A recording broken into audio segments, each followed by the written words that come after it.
ఓం నమో వెంకటేశాయ. ఆరోగ్య జీవన యోగ కార్యక్రమానికి ఎస్వీబీసీ ప్రేక్షకులందరికీ స్వాగతం.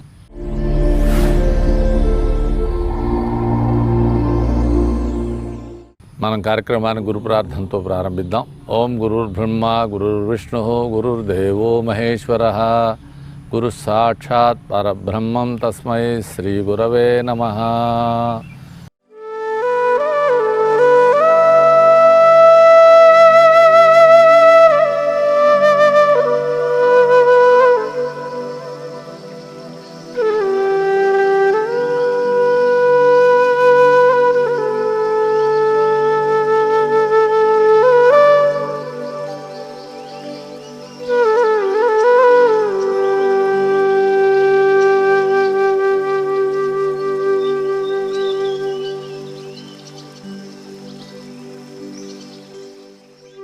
ఆరోగ్య జీవన యోగా కార్యక్రమంలో మనం ముందుకు వెళ్లే ముందు మీ అందరికీ కొన్ని సూచనలు. యోగాభ్యాసాన్ని ఎవరు చేయవచ్చు, ఎవరు చేయకూడదు అనేది ముందు మనం తెలుసుకుని ఉండాలి. ఈ యోగాభ్యాసాన్ని చేయటానికి శరీర నియమం, మనోనియమం, వయోనియమం ఈ మూడింటిని పాటించాలి.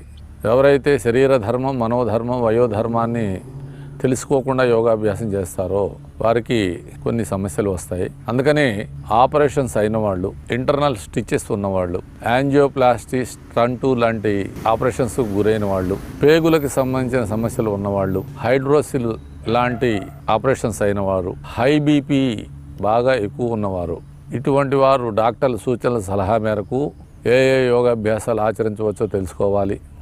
అన్నిటికన్నా ముఖ్యంగా యోగాభ్యాసాన్ని గురువు పర్యవేక్షణలో మనం చేయాలి. ఎందుకంటే ప్రతి ఒక్కరికి ఒక శరీర ధర్మం, ఒక మనోధర్మం ఉంటాయి. దాన్ని అనుసరించి ఎవరెవరు ఏ ఆసనాలు చేయవచ్చో గురువులకు తెలుస్తుంది. కాబట్టి ఈ సూచనలందరినీ మీరు పాటించి యోగాభ్యాసంలో ముందుకు వెళ్ళవచ్చు. కొన్ని యోగాభ్యాసాలు, కొన్ని ప్రాణాయామాలు, ఆసనాలు ఎవరైనా ఆచరించవచ్చు. దానికి ఈ పై చెప్పిన నియమాలతో సంబంధం లేదు. అవి ఎవరు ఏం ఆచరించవచ్చు అనేది మేము ఎప్పటికప్పుడు మీకు తెలియజేస్తూ ఉంటాం. ఈ ఆరోగ్య జీవన యోగాలో భాగంగా మనం ప్రతి ఎపిసోడ్లోనూ కార్యక్రమాన్ని సూర్య నమస్కారాలతో ప్రారంభిస్తాం. ఎందుకంటే సూర్య నమస్కారాలు యోగాభ్యాసానికి అవి చక్కటి దోహదం చేస్తాయి. వీటిని ముందే ఆచరించడం వల్ల వేయబోయే ఆసనాలు కానీ ఇతరత్ర యోగాభ్యాసాలు కానీ చాలా సులువు అవుతాయి. అందుకని ప్రతి ఎపిసోడ్లోనూ మీకు మేము విధిగా ఈ సూర్య నమస్కారాల పరిచయాన్ని చేస్తూనే ఉంటాం.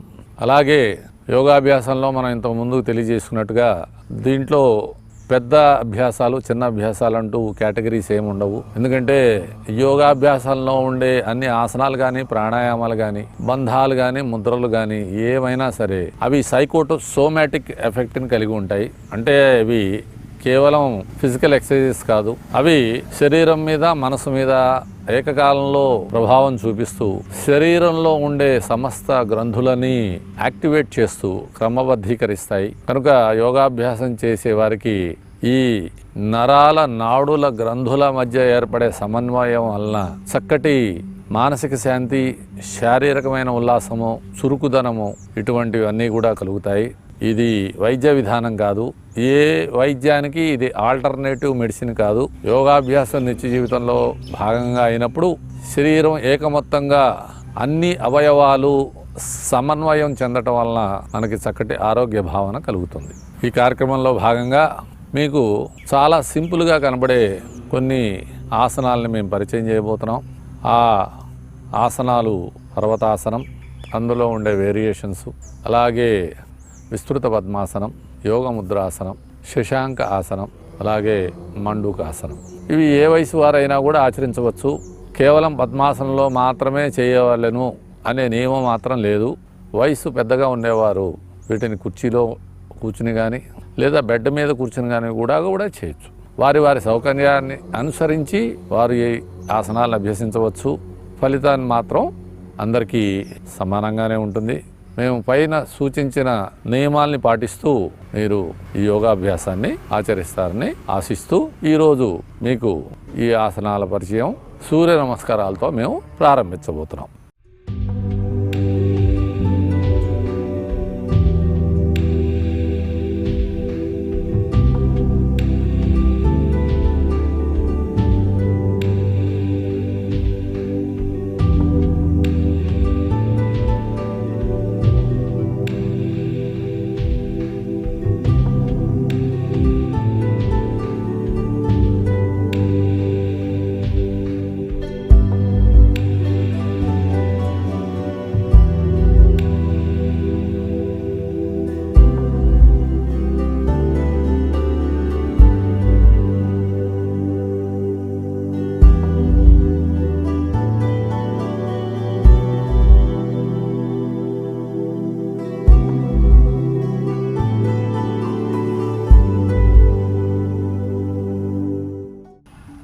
సమస్థితి. ఓం మిత్రాయ నమః.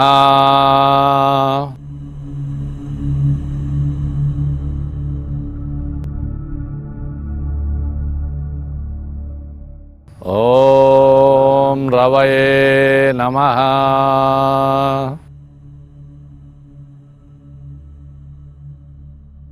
ఓం సూర్యాయ నమః.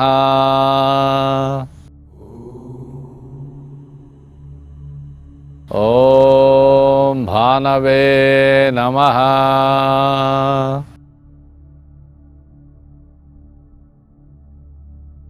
ఓం ఖగాయ నమః.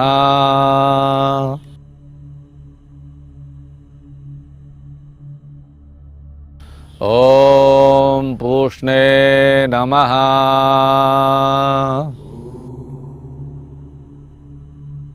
ఓం హిరణ్యగర్భాయ నమః.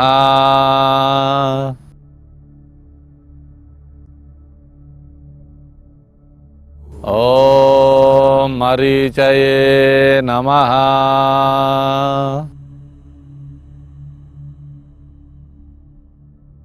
ఓం ఆదిత్యాయ నమః.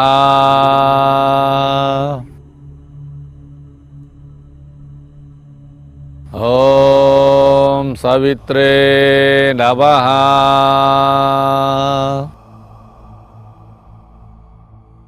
ఓం అర్కాయ నమః.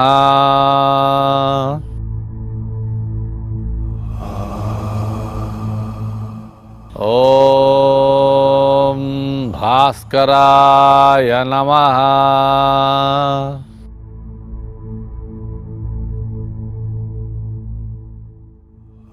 ఆరోగ్య జీవన యోగాల భాగంగా మనం ఇప్పుడు సూర్య నమస్కారాలని చూసాము. ఇప్పుడు ఈ సూర్య నమస్కారాలని విపులంగా ఎలా చేయవచ్చో ఒకసారి మనం తెలుసుకుందాం. సమస్థితి. ఓం మిత్రాయ నమః. రెండు చేతుల్ని నిదానంగా నమస్కార ముద్ర స్థితికి తీసుకురండి. ఛాతికి ఎదురుగా మీ రెండు చేతులతో నమస్కారం చేయండి. ఓం రవయే నమః. నిదానంగా చేతుల్ని పైకి తీసుకువెళుతూ మీ రెండు చేతుల్ని మీ చెవులకు తగిలేలాగా ఉంచి శరీరాన్ని కొద్దిగా వెనక్కి వంచి ఓం సూర్యాయ నమః. నిదానంగా చేతుల్ని కిందకి తీసుకువచ్చి వీలైనంత వరకు పాదాల పక్కన కానీ పాదాల ముందు కానీ మోకాళ్ళు వంచకుండా చక్కగా ఏర్పాటు చేసుకోండి. ఓం భానవే నమః. ఒక కాలి పాదాన్ని రెండు చేతుల మధ్య ఉంచి రెండో కాల్ని వెనక్కి చాచి ఉంచండి. మీ శిరస్సుని ముందు వైపు చూస్తూ ఉంచండి.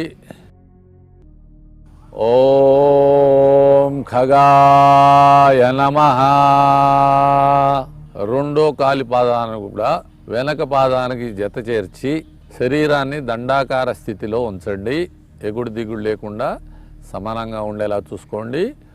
ఓం పూష్ణే నమః. శరీరాన్ని పూర్తిగా దింపి కుదిరిన వాళ్ళు నుదుటిని నేలకి ఆంచి శరీరాన్ని మొత్తాన్ని కొద్దిగా భూమికి పైన ఉండేలాగా తగలకుండా ఉంచండి. ఓం హిరణ్యగర్భాయ నమః. నిదానంగా తలని పైకి ఎత్తుతూ శరీరాన్ని సర్పాకార స్థితికి తీసుకురావాలి.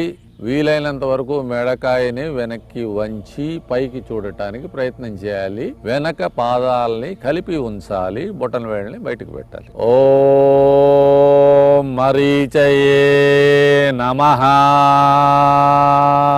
శరీరాన్ని పైకి లేపి బాగా లోతుగా తలకాయని రెండు చేతుల్ని దాటి లోపలికి తీసుకువెళ్ళి నాభి స్థానాన్ని చూసేలాగా ఏర్పాటు చేసుకోవాలి. ఓం ఆదిత్యాయ నమః. ముందు ఏ పాదాన్నైతే వెనక్కి తీసుకెళ్ళామో దాన్ని మళ్ళీ రెండు చేతుల మధ్యలోకి తీసుకువచ్చి ముందుకు చూడాలి. ఓం సవిత్రే నమః. రెండో పాదాన్ని కూడా ముందుకు తీసుకువచ్చి రెండు పాదాలని కలిపి ఉంచి మోకాళ్ళు వంచకుండా ఏర్పాటు చేసుకోవాలి. ఓం అర్కాయ నమః.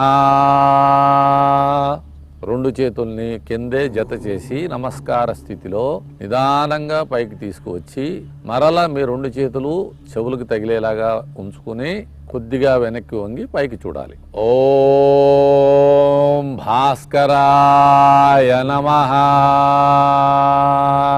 మనం ఎక్కడ ప్రారంభించామో అక్కడికే మళ్ళీ చేతుల్ని నమస్కార స్థితిలో తీసుకురావాలి. సమస్థితి ఆరోగ్య జీవన యోగాలో భాగంగా మనం ఇప్పుడు సూర్య నమస్కారాలని చూసాము. ఇప్పుడు పద్మాసన స్థితి విపులంగా ఎలా చేయవచ్చో తెలుసుకుందాం.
సమస్థితి. ముందు కుడికాలి పాదాన్ని ఎడమ తొడ మీద ఏర్పాటు చేసుకోండి. ఎడమ కాలి పాదాన్ని నిదానంగా కుడి తొడ మీదకి తెచ్చుకోండి.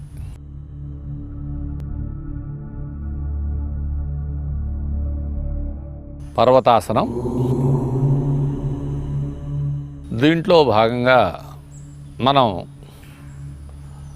మొదటగా పర్వతాసనాన్ని పరిశీలించి తదుపరి దీంట్లో ఇంకా వేరియేషన్స్ ఉన్నాయి, వాటిని మనం తెలుసుకుందాం. మొదటగా పర్వతాసనం.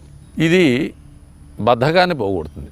ఈ ఆసనం నిత్యాభ్యాసం చేసేవారికి ఉదయాన్నే చేస్తే బద్ధకం నశిస్తుంది. వెన్నెముక నిటారుగా చాచటం వలన వెన్నుపూసకు అనుసంధానించబడిన 72,000 నాడులు అలాగే సమస్త గ్రంథులు యాక్టివేట్ అవ్వటం వలన చక్కటి ఆరోగ్యం చేకూరుతుంది. చక్కగా పరిశీలించండి. చాలా సింపుల్ ఆసనం. దీన్ని మీరు పద్మాసనంలోనే వేయాలని నియమం లేదు. కింద కూర్చోలేని వారు కుర్చీలో కూర్చుని కానీ, అలాగే డెస్క్ టాప్ ఉద్యోగం చేసేవాళ్ళు కుర్చీలో కూర్చుని కానీ దీన్ని ఎటువంటి అసౌకర్యం లేకుండా అందరూ వేయవచ్చు. ఏకం, రెండు చేతుల్ని నిదానంగా చాచి ఉంచండి. ద్వే, రెండు చేతుల్ని తెరిచి ఉంచండి. త్రీణి, రెండు చేతుల్ని నిదానంగా పైకి తీసుకువెళ్ళండి. చత్వారి, చేతుల్ని చెవులకి తగిలిస్తూ నమస్కార స్థితిలో వేళ్ళన్నీ కలిపి చక్కగా నిటారుగా చేతుల్ని ఉంచి ముందుకు చూస్తూ ఉండండి. శ్వాస సామాన్య గతిలో ఉండాలి. ఎంతసేపు ఉండగలిగితే అంతసేపు మనం ఈ ఆసనాన్ని చేయవచ్చు. ప్రారంభంలో కొద్దిగా కఠినంగా అనిపిస్తే ఇదే ఆసనాన్ని మనం 2-3 సార్లుగా కూడా వేయవచ్చు. చక్కగా ఎంతసేపు ఉండగలిగితే అంతసేపు ఉండండి. ఈ ఆసనం వేయటం వలన వెన్నుపూస సాగుతుంది. అలా సాగటం వలన దానికి అనుసంధానించబడిన అన్ని నాడులు నరాలు యాక్టివేట్ అవటం వలన శరీరంలో ఒక కొత్త శక్తి వచ్చినట్టుగా అనిపిస్తుంది. ముఖ్యంగా ఈ నిద్ర లేచిన వెంటనే ఈ ఆసనం కనుక ఒకసారి వేయగలిగితే ఆ రోజుకి మనలో బద్ధకం అనేది ఉండదు. ఆసనాన్ని విరమిద్దాం. చత్వారి, త్రీణి,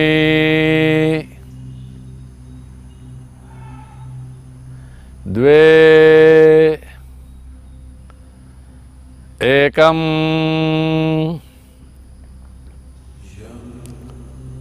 పరిశీలించారు కదా, చాలా సింపుల్ ఆసనం.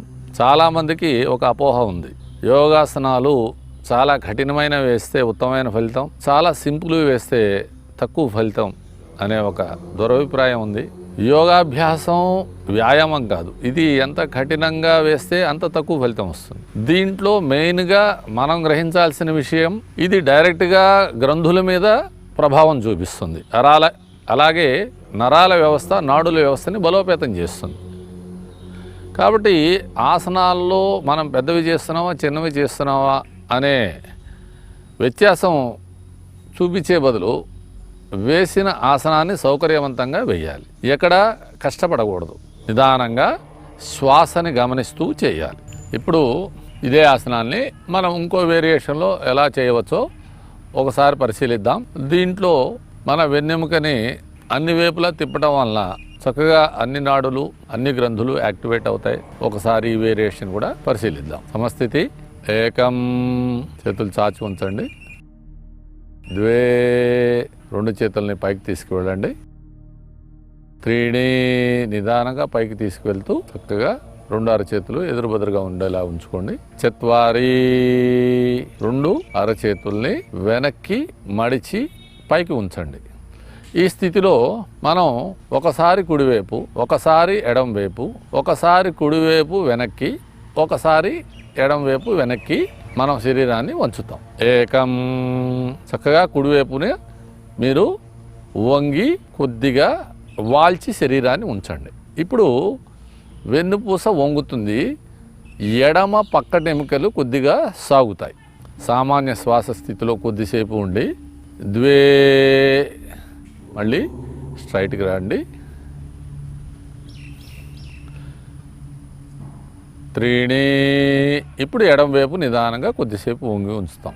ఇప్పుడు కుడి పక్కటి ఎముకలు చాచి ఉంచబడతాయి. కొద్దిసేపు ఈ స్థితిలో ఉండి చక్కగా శ్వాస సామాన్య గతిలో తీసుకుంటూ ఉండండి. చత్వారి, స్ట్రైట్గా రండి. ఈ స్థితిలో మరల ఒకసారి కుడివైపు వెనక్కి చూసి అలాగే ఎడం వైపు వెనక్కి తిరిగి చూస్తాం. ఏకం, చేతుల్ని అలాగే ఉంచండి. శరీరాన్ని పూర్తిగా కుడివైపు తిప్పి ఉంచండి, వెనక్కి చూడండి. చేతుల్ని చెవులకి తగిలేలాగా ఉంచుకోండి. చక్కగా కొద్దిసేపు వెనక్కి తిరిగి ఉంచి సామాన్య శ్వాస తీసుకోండి. ద్వే, మరలా సామాన్య స్థితికి రండి. ఇప్పుడు ఎడం వైపు తిరుగుతాం. త్రీణి, శరీరాన్ని పూర్తిగా ఎడం వైపు తిప్పి వెనక్కి తిరిగి చూడండి. శ్వాస సామాన్య గతిలో ఉండాలి. కొద్దిసేపు ఉన్న తర్వాత మళ్ళీ వెనక్కి వద్దాం. చత్వారి, ఈ రకంగా శరీరాన్ని 4 వైపులా వంచడం వలన వెన్నుపూస అన్ని వైపులా వంగుతుంది. తద్వారా శరీరంలో ఒక నూతన ఉత్తేజం, శక్తి వస్తాయి. మరలా మనం సమస్థితికి వద్దాం. చత్వారి త్రీణి ద్వే ఏకం. ఇప్పుడు పద్మాసనంలోనే మనం ఇంకొక వేరియేషన్ చూద్దాం. ఈ ఆసనం పేరు విస్తృత పద్మ ఆసనం. ఈ ఆసనంలో మనం వెన్నుపూసని వీలైనంత ఎక్కువగా చాచి ఉంచటం వలన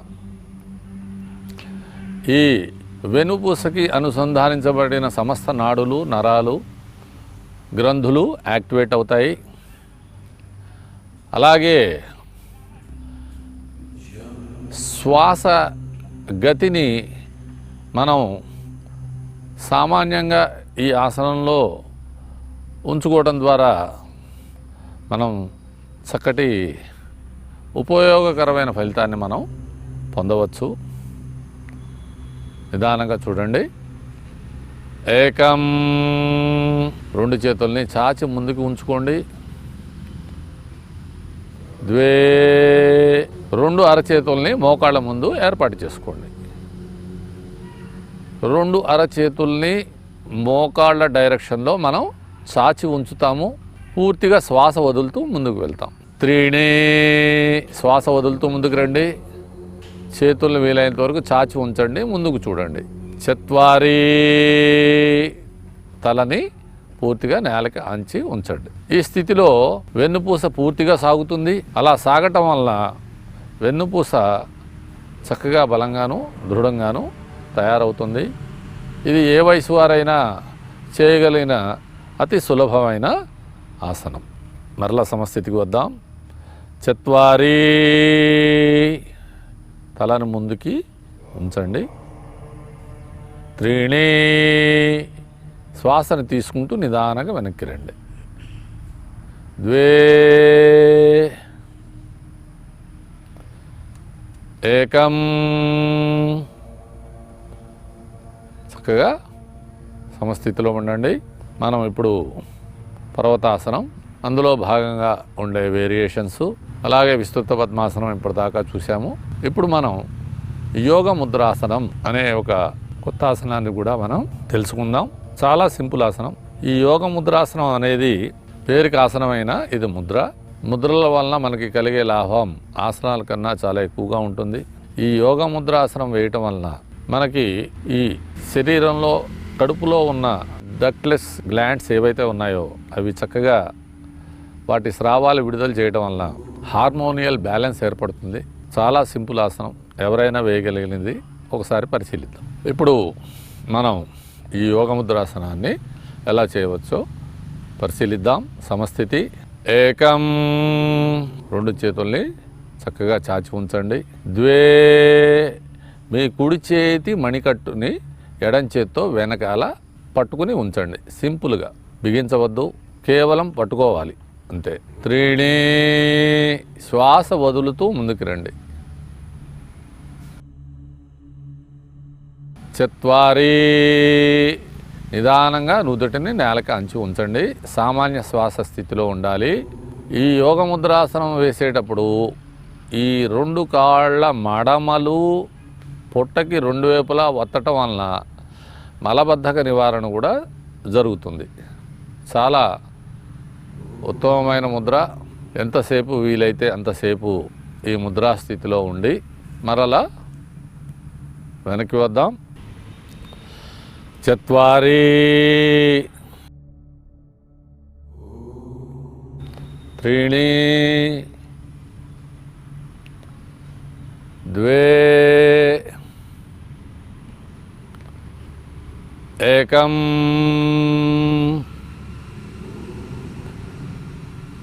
ఇప్పుడు పద్మాసనాన్ని విరమిద్దాం. ద్వే.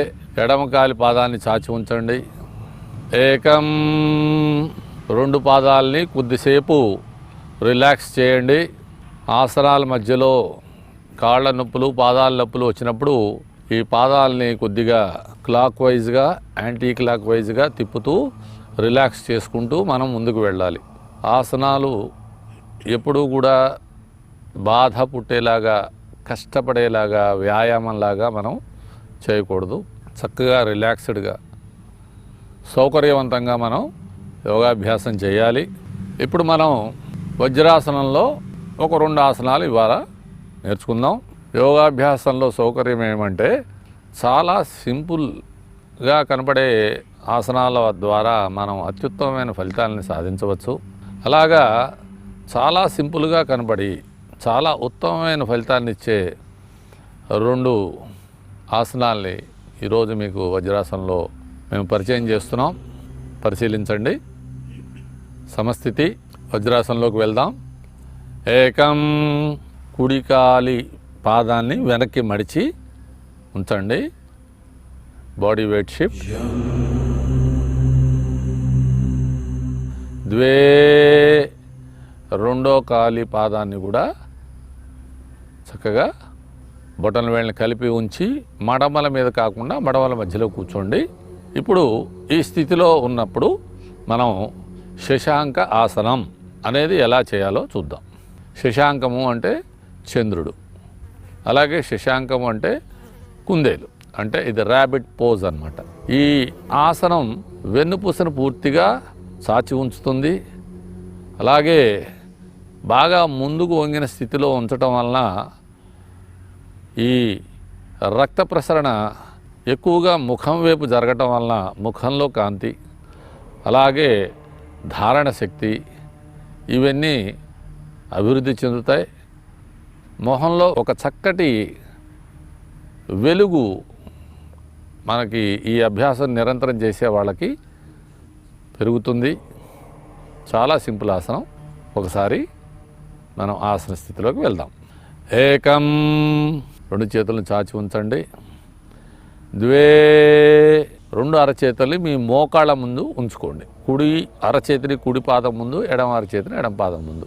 ముందుకే చూస్తూ ఉండండి. ముందుకు చూస్తూ గాలి వదులుతూ ముందుకు వెళ్ళాలి. 3. ముందుకే చూస్తూ గాలి వదులుతూ ముందుకు వెళ్ళండి.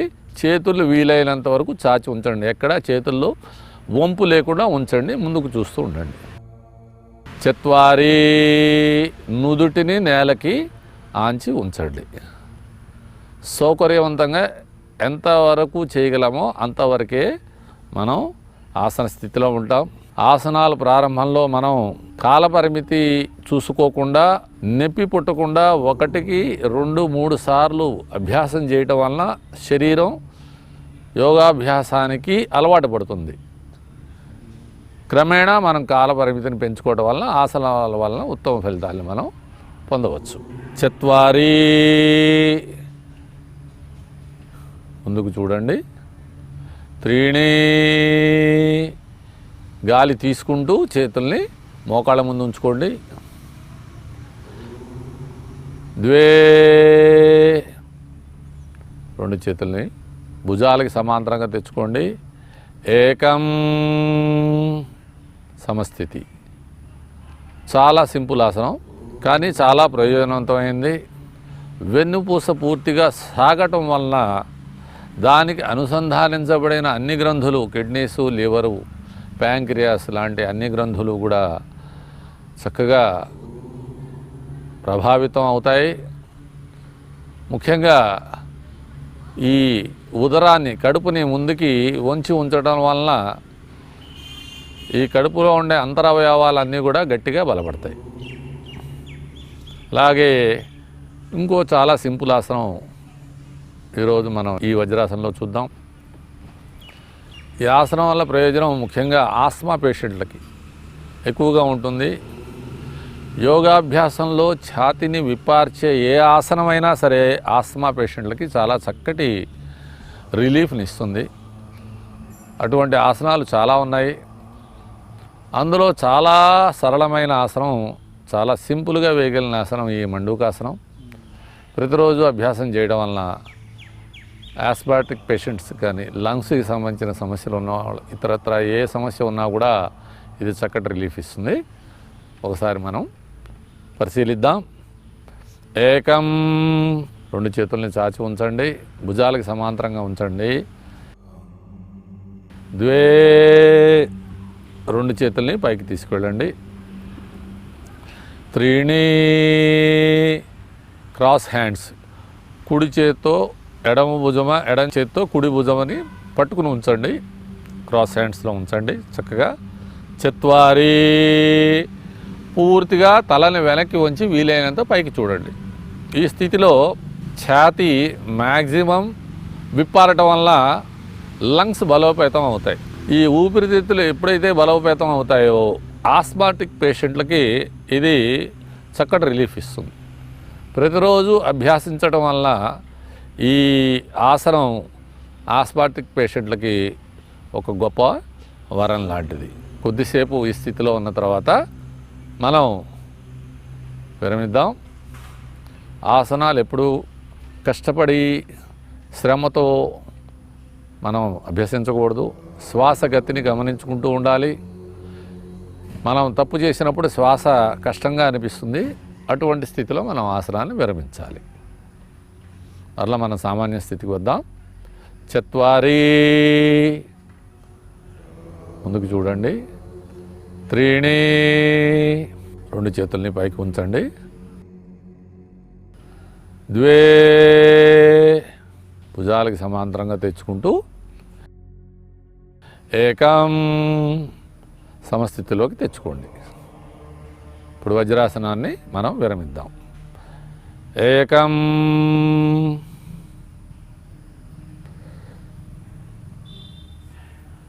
ద్వే, పాదాల్ని ఒకసారి మరలా మనం clock wise anti clock wise మనం తిప్పుకోవాలి. అలా చేయటం వల్ల బ్లడ్ సర్క్యులేషను చక్కగా జరగటం వల్ల తరువాత మనం చేయబోయే ఆసనాలకి శరీరం సిద్ధంగా ఉంటుంది. ఈ ప్రకారంగా ఈరోజు మీరు చాలా సింపుల్గా వేయగలిగే, ఎవరైనా చేయగలిగే చక్కటి ఆసనాల్ని మీరు పరిశీలించారు. ఇవన్నీ మనం నిత్యాభ్యాసం చేయడం వల్ల యోగాభ్యాసంలో ముందు చేయబోయే పెద్ద ఆసనాలకి ఇవి దోహదం చేస్తాయి. కాబట్టి శరీరాన్ని మనం యోగాభ్యాసానికి సిద్ధం చేసుకునే క్రమంలో మనం ఈరోజు చక్కటి 5 ఆసనాలు నేర్చుకుందాం.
ఆరోగ్య జీవన యోగా కార్యక్రమంలో భాగంగా మనం ఇప్పుడు సూర్య నమస్కారాలు అలాగే కొన్ని ఆసనాలని మనం పరిచయం చేసుకున్నాం.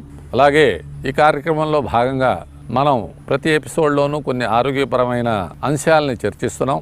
ఇంతకుముందు ఎపిసోడ్లో మనం జీవన శైలిలో వస్తున్న మార్పుల వలన ఈరోజు మానవాళి ఎదుర్కొంటున్న ఎన్నో సమస్యల గురించి మనం తెలుసుకుందాం అనుకున్నాం. అందులో భాగంగా ప్రపంచ మానవాళికి ఒక శాపంగా పరిణమిస్తున్న ఒక ముఖ్యమైన సమస్యని ఈరోజు మనం చర్చించబోతున్నాం. దాని పేరు నిద్రలేమి. నిద్రలేమి అంటే మనకి ఎంత నిద్ర అవసరమో, ఏ వయసుకి ఎంత నిద్ర సరిపోతుందో అంత సరిపోకపోవటం నిద్రలేమి సమస్య. మునుపు నిద్రలేమి కేవలం వయసు మళ్ళిన వాళ్ళని మాత్రమే బాధించేది. వయసు అవుతున్న కొద్దీ నిద్ర శాతం తగ్గుతూ వచ్చేది. అది ప్రకృతి ధర్మంలో భాగంగా ప్రకృతి ఈ శరీరాన్ని ఎలిమినేట్ చేసే భాగంగా నిద్రను తగ్గిస్తూ రావటం వలన శరీరంలో ఉండే అంతర్శక్తులన్నీ కూడా అవి క్రమేణా నశించి శరీరం మృత్యు వైపు వెళ్ళే విధంగా ప్రకృతి ఏర్పాటు చేసేది. మనం చూస్తూ ఉంటాం, అప్పుడే పుట్టిన బిడ్డ కనీసం రోజుకి 22 నుంచి 23 గంటలు నిద్రపోతుంది. అలాగే 10 ఏళ్ల వయసు వచ్చేటప్పటికి ఆ నిద్ర సగానికి సగం తగ్గిపోతుంది. ఒక 12 గంటల నిద్ర వరకు బిడ్డలు నిద్రపోతారు. ఒక 20 సంవత్సరాల వయసు వచ్చేటప్పటికి ప్రతి మనిషికి 8 గంటల నిద్ర సరిపోతుంది. అక్కడి నుంచి క్రమేణా నిద్ర శాతం కొద్దిగా అటు ఇటు మారుతూ 60 ఏళ్ళు వయసు వచ్చేటప్పటికి ఇంచుమించు 6 నుంచి 7 గంటల దాకా నిద్ర మనకి సరిపోతుంది. 70 సంవత్సరాలు దాటిన తర్వాత శరీరం క్రమేణా నిద్ర శాతం తగ్గటం వల్ల అది కృషించి ఆరోగ్యపరమైన సమస్యలు రావడం అనేది మనం చూస్తాం. కానీ మారిన జీవన శైలిలో భాగంగా ఈ నిద్రలేమి సమస్య అన్ని వయసు వారిని చుట్టుముడుతోంది. నిద్రలేమి వలన మనకి జరిగే నష్టాలని తెలుసుకునే ముందు అసలు నిద్ర మనిషికి ఎందుకు అవసరమో మనం తెలుసుకోవాలి. ఎందుకంటే మానవ శరీరం అనేది ఒక యంత్రం, ఇది డివైస్. యంత్రాన్ని మనం ప్రతిసారి కూడా మనం వాడకం చేసిన తర్వాత దాన్ని కొద్దిగా మనం ఆయిలింగ్ చేయటమో లేదా సర్వీస్ చేయటమో మనం చేస్తూ ఉంటే ఆ యంత్రం తాలూకు పనితనం పెరుగుతుంది. ప్రకృతి మనకి ఇక్కడ ఈ నియమాల్లో భాగంగా 4 విషయాల్ని మనకి అది కంపల్సరీ చేసింది. అది అన్ని జీవులకి సమానం. ఆహార, నిద్ర, భయ, మైథునాలు. ఈ 4 ద్వారానే ఈ సృష్టి కొనసాగుతుంది. ఆహారం శరీరానికి ఎంత అవసరమో అందులో భాగంగా నిద్ర కూడా మనకి అవసరం. నిద్రాకాలంలో మన శరీరం అంతరవయవాలన్నీ కూడా చక్కటి రిలాక్సేషన్కి గురవటం వల్ల మరుసటి రోజు మన కార్యక్రమాలన్నీ మనం సజావుగా మనం చేసుకోగలుగుతాం. ఇది ఒక జీవితాలకు జీవన గమనంలో ఒక నిత్య ప్రక్రియ. కొన్ని సందర్భాలలో మనకి నిద్రలో కొద్దిగా హెచ్చు తగ్గులు వచ్చినప్పటికీ నిద్రలేమి ఒక వ్యాధిగా మారినప్పుడు అది శరీర అంతరవయవాల పనితీరు మీద ప్రభావం చూపించి మనకి అనేక రకమైన శారీరక మానసిక పరమైన ముఖ్యంగా న్యూరలాజికల్ ప్రాబ్లమ్స్ ఎక్కువ వచ్చే ప్రమాదం మనకి ఉంది. కాబట్టి దేహానికి ఆహారం ఎంత అవసరమో నిద్ర కూడా అవసరం. అది వయోధర్మాన్ని అనుసరించి మనం ఈ నిద్రని మనం నిర్ణయించుకోవచ్చు. ప్రస్తుత సమాజంలో మనం ఆధునికత పేరుతో మనం మన జీవన విధానాన్ని సమూలంగా మార్చుకున్నాం. శరీరం ప్రాకృతికం, ఇది ప్రకృతి నియమాలని అనుసరిస్తూ చరించేది. ఆయుర్వేదం ఏం చెప్పిందంటే ఆహార విహారాదుల్లో వచ్చిన లోపం వల్ల శరీరం రోగగ్రస్తం అవుతుంది అని చెప్పింది. మనం ఎప్పుడు తినాలో, అలాగే ఎంత తినాలో, ఎలా తినాలో, ఇవన్నీ ప్రకృతి ఏది తినాలో అది ముఖ్యం నిర్ణయించి ఉంది. అలాగే ఎప్పుడు పడుకోవాలో, ఎప్పుడు లేవాలో మన మెదడులో నిక్షిప్తమై ఉంటాయి. మన మెదడులో ఒక బయో క్లాక్ అనే ఒక జీవ గడియారం అనే ఒక భాగం ఉంటుంది. తరతరాలుగా మన పెద్దలు ఆచరిస్తున్న అన్ని అలవాట్లు దాంట్లో రికార్డ్ అయి ఉంటాయి. అలాగే ఈ జన్మలో మనం చేసే ప్రతి పనిని అది రికార్డు చేసుకుని ఆ టైంకి మనం ఆ పని ఆచరించేలాగా మనల్ని ప్రేరేపిస్తూ ఉంటుంది.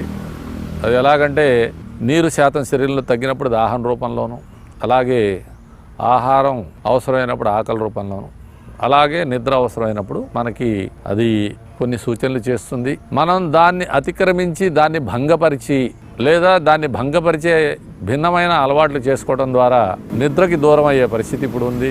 ఆధునికత పేరుతో మనం ఒక కాల నియమం పాటించకుండా శరీరాన్ని త్వరగా కృషించి నశించేలాగా చేసుకుంటున్నాం.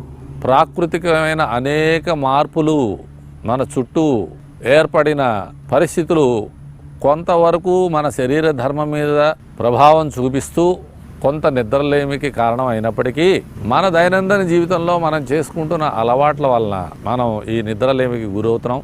ముఖ్యంగా జీవులన్నిటికీ 2 విభాగాలు ఉన్నాయి. ఒకటి దివాచరులు, 2 నిశాచరులు అని 2 జీవులు ఉన్నాయి.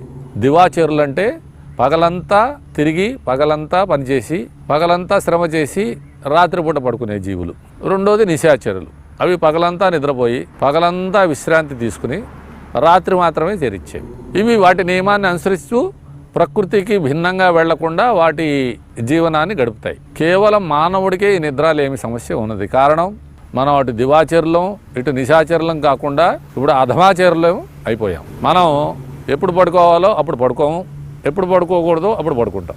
చాలామంది ఈ పగటి నిద్రను అలవాటు చేసుకోవడం వలన పగలంతా శరీరానికి విశ్రాంతి ఇవ్వడం వలన మెదడు దాని చురుకుదనం పెరిగి దానికి కావలసినంత విశ్రాంతి పగలు పొంది రాత్రి పోవాల్సిన నిద్రని క్వాలిటీ స్లీప్ని అది పొందకపోవడం వలన అది సహజంగా పొందాల్సిన విశ్రాంతిని పొందకుండా పోతుంది. తద్వారా రాత్రిపూట నిద్ర ద్వారా మనకి లభించాల్సిన పరిపూర్ణమైన మెదడుకు సంబంధించిన విశ్రాంతి, రిపేరు, ఇతరత్ర ప్రయోజనాలు ఇవన్నీ మనం పొందకుండా పోతాం.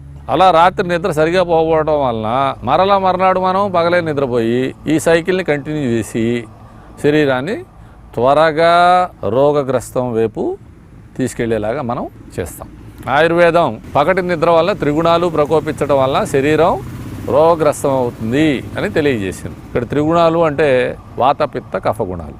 వీటిలో వచ్చే అసమతౌల్యతలు అంటే ఇంబ్యాలెన్స్ వలన శరీరంలో రోగం పుడుతుంది అని ఆయుర్వేద శాస్త్రం వచనం. కాబట్టి పగటి నిద్రను వీలైనంత తగ్గించుకుంటూ శరీరాన్ని ఎంతో కొంత శ్రమకి గురి చేస్తూ, ఎందుకంటే శ్రమజీవి తొందరగా నిద్రపోతాడు.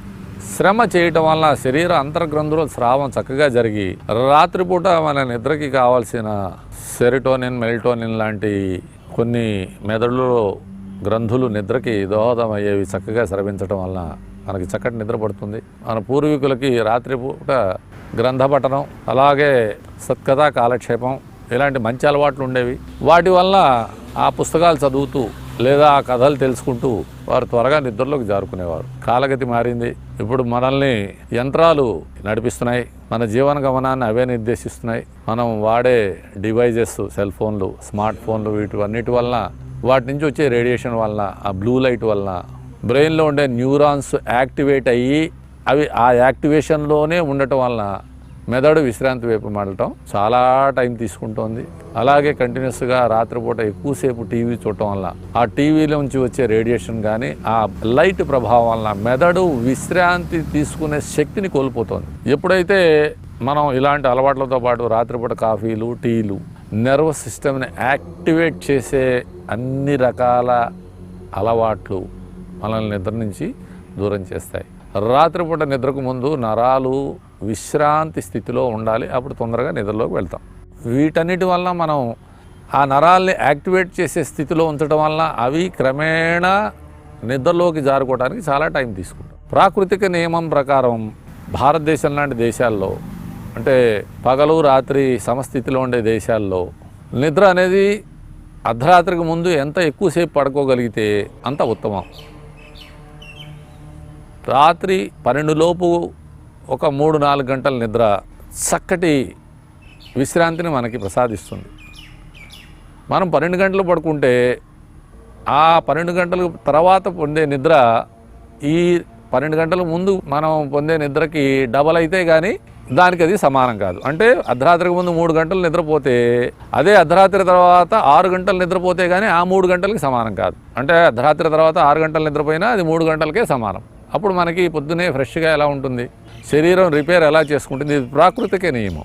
మన శరీరానికి, మన శరీరంలో ఉండే జీవ గడియారానికి, మన చుట్టూ ఉన్న ప్రకృతికి, సూర్యుడికి, మన నరాల వ్యవస్థకి, వీటన్నిటికీ ఒకటానికి ఒకటి అనుసంధానమై ఉండేలాగా ప్రకృతి మన శరీరాన్ని తయారు చేసింది.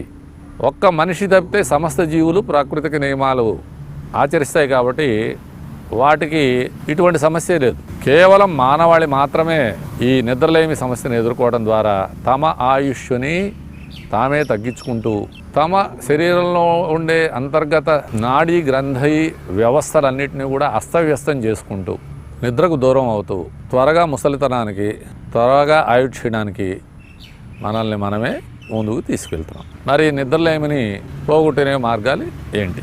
మేము మీకు కొన్ని ఆసనాలు, కొన్ని ప్రాణాయామాలు, అలాగే సూర్య నమస్కారాలు పరిచయం చేస్తూ వస్తున్నాం. ముఖ్యంగా ఉదయాన్నే సూర్య నమస్కారాలు ఒక 10 నుంచి 15 దాకా సూర్య నమస్కారాలు చేస్తూ కొన్ని ఆసనాలు, కొన్ని ప్రాణాయామాలు, కొన్ని రిలాక్సేషన్ టెక్నిక్స్ ఆచరించడం ద్వారా పైన మనం ఇంతకుముందు చర్చించుకున్న అంశాలకి వీలైనంత దూరంగా ఉండటం ద్వారా మనం మరల ఆ నిద్రాదేవత అనుగ్రహాన్ని పొంది ఆరోగ్యాన్ని మనం పునః సంపాదించుకోవచ్చు అంటలో ఎటువంటి సందేహం లేదు. కొద్దిపాటి వ్యాయామం, దీర్ఘ శ్వాస, అలాగే కొద్దిపాటి ప్రాణాయామం, ఆసనాలు ఇత్యాది శరీరాన్ని, మనస్సుని కొంతైనా యాక్టివేట్ చేసే ప్రక్రియలు మన జీవన విధానంలో భాగంగా ఉండటం వలన ఆ జన్మాంతం మనం ఈ నిద్రలేమి అనే ఒక రుగ్మతకి మనం దూరంగా ఉంటాం. అనేక శారీరక, మానసిక సమస్యలకి మూలమైన ఈ నిద్రలేమి మనల్ని బాధించకుండా ఉండాలంటే ఈ టీవీలు, సెల్ ఫోన్లు, అధికంగా సేవించే కాఫీలు, టీలు, ఇతరత్రా వ్యసనాలు. ఈరోజు ఒక మానవుడే ఏది తినకూడదో అది తింటున్నాడు, ఏది తాగకూడదో అది తాగుతున్నాడు, ఎలా ఉండకూడదో అలా ఉంటున్నాడు. అలాగే ఏది తినాలో అది తినట్లేదు, ఏది తాగాలో అది తాగట్లేదు, ఎలా ఉండాలో అలా ఉండట్లేదు. మొత్తం ఇలా అస్తవ్యస్త జీవన విధానం చేసుకోవడం వలన శరీరం వయసులో ఉన్నప్పుడు అది దేన్నైనా తట్టుకునే స్థితిలో ఉంటుంది. రూట్లో ఉందే ఫ్రూట్లో వస్తుందని మన పెద్దలు చెప్పిన విషయం. చిన్నప్పుడే మనం మంచి అలవాట్లు కనుక చేసి ఉంచితే ఆ రూట్లో ఉండే మంచి అలవాట్లు మనకి వయసు అయిపోయిన తర్వాత మనం ఇటువంటి రుగ్మతల బారిన పడకుండా మనకి సహాయం చేస్తాయి. పిల్లలకి వీలైనంత వరకు చిన్న వయసులోనే ఆరోగ్యకరమైన అలవాట్లు మనం చేయాలి. కొంత యోగాభ్యాసం లేదా శారీరక అలసటను గురి చేసే నృత్యాలు లేదా ఆటలు ఇలాంటివి వారికి చిన్న వయసు నుంచే అలవాటు చేయటం వలన ముందు తరాలకి మనం ఇటువంటి శాపగ్రస్తమైన రోగాల నుంచి మనం దూరంగా ఉంచగలుగుతాం. కాబట్టి యోగాభ్యాసంలో భాగంగా మీకు ముందు నిద్రలేమిని జయించే కొన్ని చక్కటి విషయాలు పరిచయం చేస్తాము.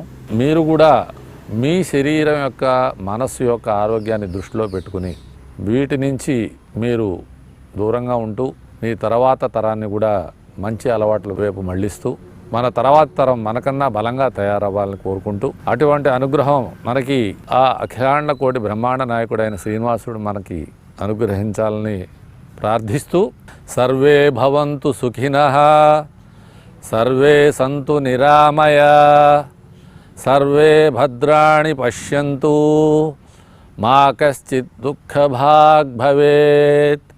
శ్రియత్కాంతాయ కళ్యాణ నిధయే నిధయేర్థినాం, శ్రీవేంకట నివాసాయ శ్రీనివాసాయ మంగళం.